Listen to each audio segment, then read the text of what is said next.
And speaking of Aaron, we've said this. We play the blind resume game in the football season fairly regularly. And, one of the things I've gone back to is people are just, because he's such a beautiful aesthetic thrower of the football. Marino was like this. Marino at the end of his career had really bad knees and couldn't move. He was sometimes a little bit of a lame duck in the pocket. But he was so beautiful, Dan couldn't see it. Dan wanted another contract, and he wasn't that guy anymore. And Aaron's got a feel to it. So we'll do blind resume. It is kind of interesting. If you count this season, the one game last season, few snaps, and the last Green Bay season. So if you go since 2022, blind resume, what is Aaron? So Aaron's winning percentage under 500, 64% completion percentage, and a passer rating of 89.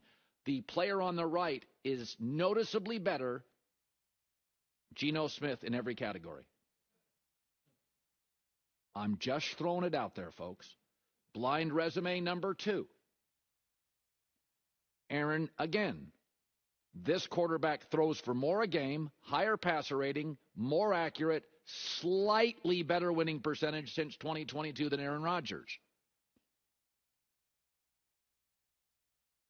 Derek Carr, who, by the way, unstable Raiders over to the Saints with a bad coach. But Aaron's got, no. Saleh was better than Dennis Allen. This goes back to Aaron's time with Green Bay. Matt LaFleur was part of his life. I'm sorry if this makes you uncomfortable in New York. Let's do the blind resume again. You can make all the excuses you want. This has been my argument since 2022. This quarterback, across the board, is virtually the identical quarterback in completion percentage, passing yards, TD to interception ratio, passer rating. Virtually the exact same quarterback. Russell Wilson. None of you like Russell Wilson. Even J-Mac's getting uncomfortable with this segment. J-Mac has to go to the bathroom. He's uncomfortable with this segment. I'm not saying Russell and Aaron are the same guy. Here's another one since 2022. This quarterback is better at winning, throwing for more yards significantly a game, passer rating slightly lower since 2022. Who is this? Joe Flacco. Folks, go to your Reddit boards and argue amongst yourself. This is what I've been on. Look at the numbers. Aaron doesn't win enough. But every other game's a clunker. Denver, clunker. Minnesota, clunker. San Francisco, clunker. Wasn't very good against Tennessee. He was great against New England, and I thought he was pretty good against Buffalo. I kind of liked him. We got one more. Here's one more. All right, passing yards. Aaron and this quarterback, identical since 2022. Aaron's got 4 more passing touchdowns and 3 more big plays. So Aaron's the better quarterback by about an inch than this guy since 2022. Jared Goff in the second half. Meaning Jared Goff, you get half of Jared Goff. Half of him. Just his second halves are equal to Aaron Rodgers' entire game since 2022.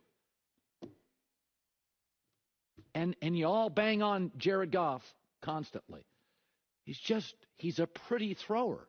It's like people who keep embracing Westbrook. Yes, Russell's athletic. I'm not denying Russell's athletic. He's fun to watch. Can't shoot, bad handles. Doesn't play defense. At some point, you got to give me steak, not just the sizzle. You got to give me something to wrap my arm. Jared Goff is all steak, no sizzle. So I'd like a little sizzle. I like my quarterback to move a little. Repetition. The value of consistency. I tell my kids this all the time. If you got to go to bed within an hour, the same time every night. Pick the hour. 10:30, got to go to bed by 9:30, 10:30, or 11:30. Consistency. I've seen this my whole life. Inconsistent people that do not create habits, anxiety gets ramped up, and they're a chaotic person. So everybody's going to have chaotic times. There's going to be anxiety in all of our lives. Repetition is underrated. Consistency is underrated. You don't have to win every day. And I'm watching the New York Jets.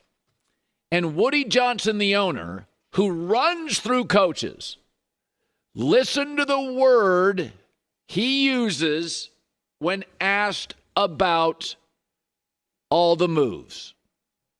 You want to bring a lot of change this week. You just have to go with your instinct and what's the best thing to build a team, and build a winning team, and most importantly, build a culture. Are you still optimistic that this season is salvageable? We're gonna kick. You can add the words after that. No, we're gonna do really well. We want to bring a lot of change. That's all the Jets are, is change. He thinks change will create culture. The opposite is true. Repetition, not a need to win every day on the internet. The winningest franchise in New York, and it's not close, is the New York Yankees. And the Steinbrenners have owned them, the family, since the early 70s. And Brian Cashman has been the GM, and all the noise on the interweb and talk radio in New York is fire Brian Cashman. Longest tenured Yankee GM ever. 98 until today. Aaron Boone, you want him fired after every losing streak. Year 7 as a manager. Even Giancarlo Stanton and Aaron Judge have been the power hitters for the last 7-8 years. Garrett Cole, new guy. Not really. He's been their ace for 5 years. I mean, they'll occasionally bring on a flashy star, Jazz Chisholm or Juan Soto. But the Yankees are about culture and stability, not needing to win every single weekend. I mean, the Jets, had they beaten, Robert Saleh got fired, had he won Monday night, and I think they would have won with him as a coach because the defense wasn't good, they'd have been in first place. Woody Johnson thinks the answer is change. God. I mean, look at the Dodgers. Dave Roberts on our show today. 9 seasons. Dodgers fans constantly complaining about him. But Mark Walter, the owner, 9 years. Andrew Friedman, the GM, 9 years. Clayton Kershaw, forever. I mean, they'll go buy new players. Lon Rosen's been around the organization as a vice president forever. Same voices, same people, same intellect, same strategy, year after year after year. And Woody Johnson wants change. So he fires his best coach on the staff, and what do you know? The defense has leaks. Change is not the answer. I mean, it'd be one thing if the Jets were hopeless, but they're the best 2-4 team in the league. Their defensive personnel is excellent. They have a running back who's a star. They finally used him. Aaron's talented. Change is not what they need. Poorly run franchises, that's always the answer. But you know franchises that don't make big sweeping changes? Brady and Belichick. The Yankees don't. The Dodgers don't. The Warriors don't. They finally moved off Clay. Finally. Past his prime. Finally. But it's still Steph and Draymond. It's still Steve Kerr. The GM left on his own, or they would have kept him. Same ownership. Kansas City Chiefs. They don't make big radical changes. I mean, it's amazing. The Jets, it's so obvious. The franchises that constantly make changes in the NFL, Carolina, Jets, Raiders, Browns, how they doing? It's just insane to me. You know what the Jets have become? They've become Kramer on Seinfeld. They break through the door every week with a new idea. And while he was very, very entertaining, Kramer was known as the crazy one. Change isn't the answer.